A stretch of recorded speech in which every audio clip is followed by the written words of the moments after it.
Hi guys, today I will be reading for you chapter 1 of the book Poppy. With permission from Scholastics, we will be reading chapter 1 of Poppy from Avi, who is the author of the series. So, chapter 1. Chapter 1, Mr. O'Cax. A thin crescent moon, high in the sky, shed faint white light over Dimwood Forest. Stars glowed, breezes full of bright summer fragrance floated over nearby meadow and hills. Dimwood itself, veiled in darkness, lay utterly still.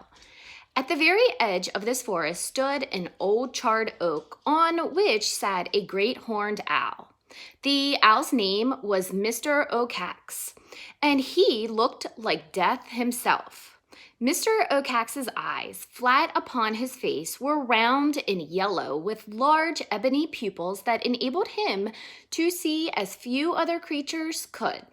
Moonlight, even faint moonlight, was as good as daylight for him. With his piercing gaze, Mr. O'Cax surveyed the lands he called his own, watching for the comings and goings of the creatures he considered his subjects and his dinners. He looked at Glitter Creek, home to the fish he found so appetizing, the tar road across which tasty rabbits were known to hop, Jay's Woods, where meaty chipmunks sometimes skittered before dawn. By swiveling his head, he searched the marsh for a savory frog. Then Newfield, where he usually could count on a delicious vole or two. He looked at Grey House, where Farmer Lamont used to live. Then upon the old orchard. He even looked nervously towards New House, but nowhere did he see a thing to eat. Profoundly annoyed, Mr. O'Cax was beginning to think that he would have no dinner that night. But finally, there, near the top of Bannock Hill, where the ponderosa pines had all been cut, where only a few struggling saplings and bushes grew, he saw movement. Just the glimmer of food was enough to cause his owl's heart to pound, his curved black beak to clack, and his feathered horns to stand up tall. Mr. O'Cax shifted his head from right to left, forward to back. When he did so, he beheld 2 mice. Of all the creatures the owl hunted, he enjoyed mice the most. They were the best eating, to be sure, but better still, they were the most fearful. And Mr. O'Cax found deep satisfaction in having others afraid of him. And here, after a wait of nearly the whole night, were 2 savory subjects, too terrify before he ate them.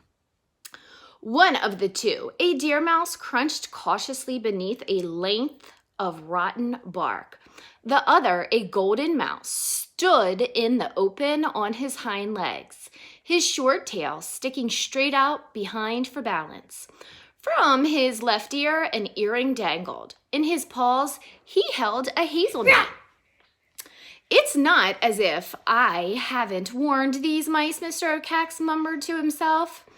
If they will move about without my permission, they have only themselves to blame for the consequences. As he leaned forward to listen, his sharp as needle talons, 4 to each large claw and jet black at their tips, cut deeply into the branch he was perched on. Catching these 2 mice, he mused, is going to be fun. On Bannock Hill, the golden mouse turned to his timid companion and said, "Poppy girl, this hazelnut is bad to the bone. Bet you seed to sap, there's more where it came from. Come on out and dig." "Ragweed," Poppy replied as she sniffed tensely.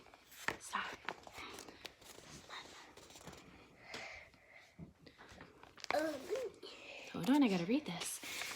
in all directions. You promised that we'd dance when we got here. We can't do it in the open. Besides, I want to answer your question. So will you please get under here with me? Ragweed laughed. Dude, you must think that I'm as dull as a dormouse. You just want to get some of this nut. I don't want any of your precious nut, Poppy insisted. I want to give you my answer, and I want to dance. Isn't that the reason we came up on the hill? Only it's not safe out there. Oh, tell me about it. You heard my father's warnings, Poppy went on. It's Mr. O'Cax. He might be watching and listening.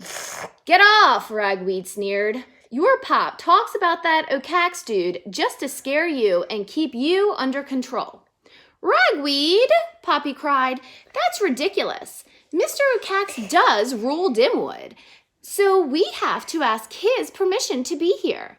And you know perfectly well we never did. Dude, I'm not going to spend my life asking an old owl every owl's okay every time I want to have fun. Know what I'm saying? This is our moment, girl, right? And now that I've dug this nut up, I'm going to enjoy it. Besides, he said, it's too dark for an old owl to see me. Poppy! Mr. O'Cax scuffled under his breath. Ragweed, what stupid names mice have. Now, if only that dear mouse will move just a little bit further out from under cover, I'll be able to snare both mice at once. The mere thought of such a double catch made Mr. O'Cax hiss with pleasure. Then he clacked his beak, spread his wings, and rose into the night air. Up he circled, his fluted flight feathers beating in the air silently. High above Bannock Hill, he looked down. The golden mouse, the one eating the nut, was still in the open. So brazen, so foolish, nevertheless. Mr. O'Cax decided to hold back another moment to see if the deer mouse might budge. Ragweed, Poppy pleaded, please get under the tree. Girl, Ragweed said, do you know what your problem is? Hi, Mommy. Hey, babe.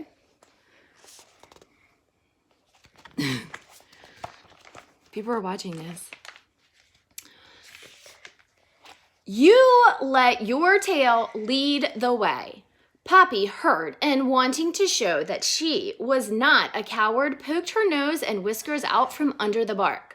Ragweed, she persisted, even as she began to creep into the open. Being careless is stupid. Her friend took another scrape of the nut and sighed with pleasure. Poppy, he said, you may be my best girl, but admit it, you don't even know how to live like I do. Poppy took 2 more steps beyond the bark, and just then Mr. O'Cax pulled his wings close to his body and plunged. In an instant, he was right above and behind the 2 mice. Once there, he threw out his wings to break his speed, pulled back his head to protect his little eyes, and thrusted his claws forward and wide like grappling hooks to pounce. It was Poppy who saw him. Ragweed, she shrieked in terror as she hurled herself back under cover. It's O'Cax! But the owl was already upon them.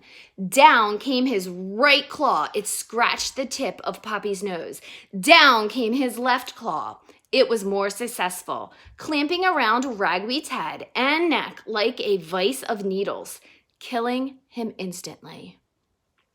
The next moment, the owl soared back into the air. A lifeless ragweed, earring glittering in the moonlight, hung from a claw. As for the hazelnut, it fell to the earth like a cold stone.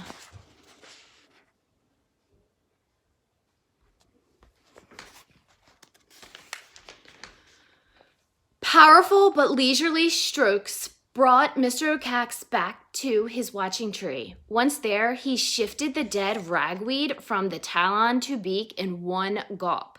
The mouse disappeared down his throat, earring and all. His hunger momentarily satisfied, Mr. Ocax tilted back his head and let forth a long, low cry of triumph. Woohoo! Woohoo! Poppy did not hear the call. In her terror, she had fainted. Now she lay unconscious beneath the length of rotten bark.